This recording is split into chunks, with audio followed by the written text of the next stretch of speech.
What happens when the monsoon's named creatures vanish from our nights?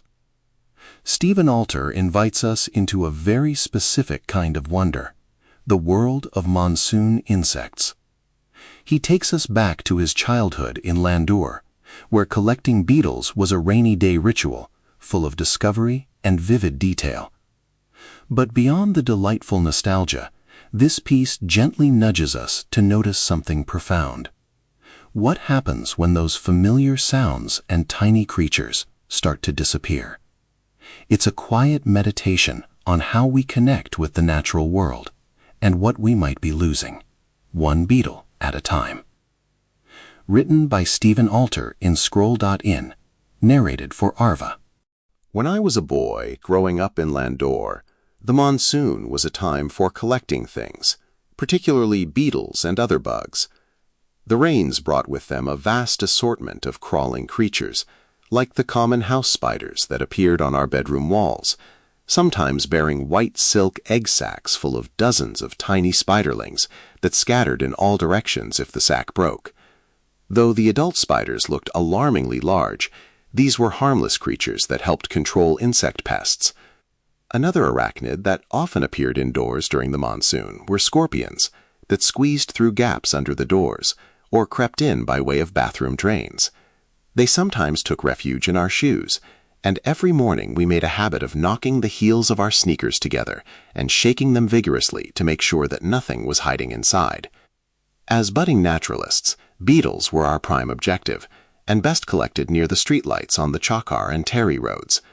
As soon as it grew dark, we would set out with our gumboots and umbrellas, as well as long bamboo poles, with which we knocked beetles off the lampposts and nearby trees.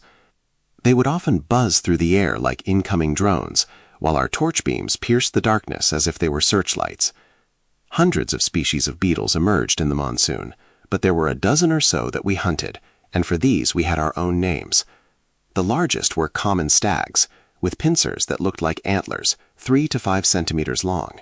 Females of this species were called cows, and had small, sharp pincers like nail clippers that delivered a painful bite.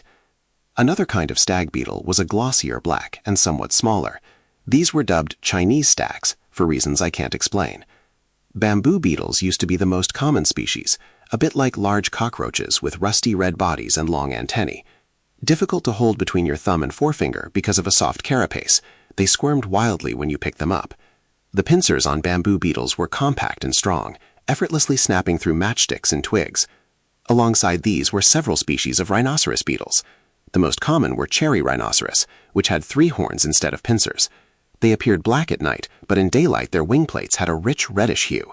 When we picked them up, they made a cheering sound that we interpreted as angry cursing, which is why we called them swear beetles. Of all the Missouri Coleoptera, the rarest and most prized were 5-horned rhinos that were bigger than golf balls with orange and black markings. Aside from these, we caught sawtooths and stone carriers, both a speckled gray color. The former had serrated pincers from which they got their name, while the latter had long antennae that stretched backwards, like the trump line or head straps used by Nepali laborers in Missouri. In recent years, many of us have noticed that fewer and fewer beetles are found in Landour, and a variety of theories have been put forward to explain their diminishing numbers. Some experts suggest that there is less dead wood in the forests. Many beetles lay their eggs in rotting branches or under dry, desiccated bark. Another explanation is that an increasing number of forest fires have destroyed their habitat.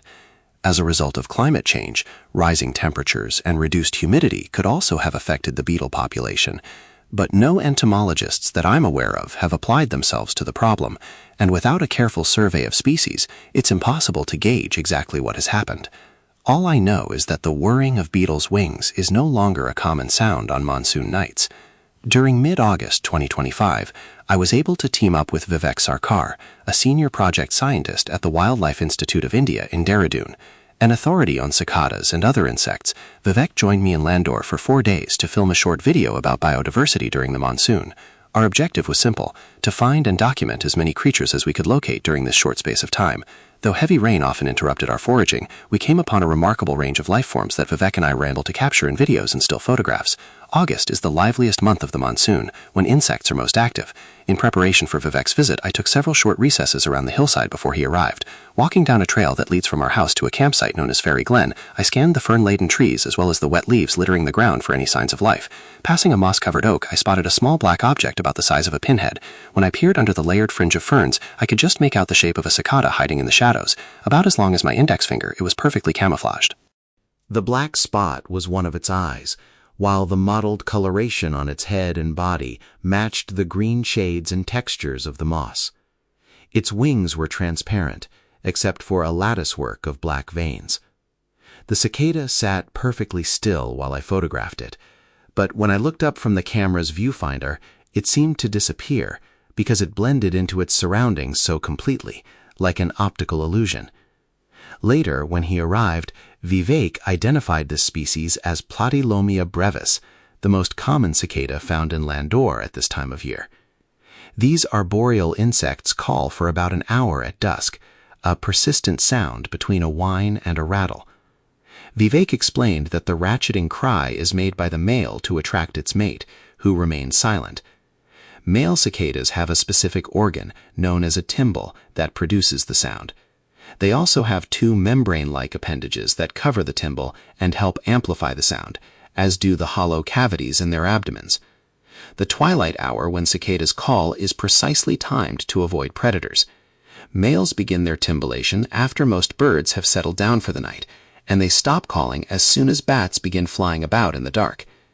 Vivek's interest in entomology began when he was a child growing up in Siliguri and other parts of West Bengal, where he would often hear cicadas calling. Pursuing these elusive creatures led him to a career in wildlife science that has extended over more than 20 years. He explains how the cicadas he heard as a child are a species that was formerly known only in Thailand, though his research established that they are distributed as far west as the foothills below Darjeeling. In our quest for monsoon species, we come upon a variety of caterpillars, most of which are moth larvae. One of these has a unique defensive strategy to protect itself from birds. After hatching, the caterpillars swarm together in dense clusters on the ground. A ruddy brown color, they look like splotches of cow dung from a distance, though on closer inspection we discover a writhing mass of worms. Birds are fooled into thinking these are a single, larger creature that looks decidedly unappetizing. Turning over a stone, I find a semi-slug, which is one of the oddest gastropods on Earth. In the middle of its back, partly covered by a fleshy flap of skin, is what looks like a half-formed shell. This gives semi-slugs the appearance of being some kind of mutation or partially evolved species, though taxonomists have identified them as a separate family of invertebrates. We also found several hammerhead slugs, which have slick black bodies, about 5 to 8 centimeters long, and a club-like head that protrudes on either side. Snails are also common in the monsoon, and come in different sizes, from the diameter of a pomegranate seed to some that are larger than chestnuts, with ornate amber shells. One of the creatures I didn't see until I returned home was the leeches that had inched their way up my shoes and fastened themselves to my ankles. Excerpted with permission from The Fragrance of Rain, A Brief History of the Monsoon, Stephen Alter, Aleph Book Company.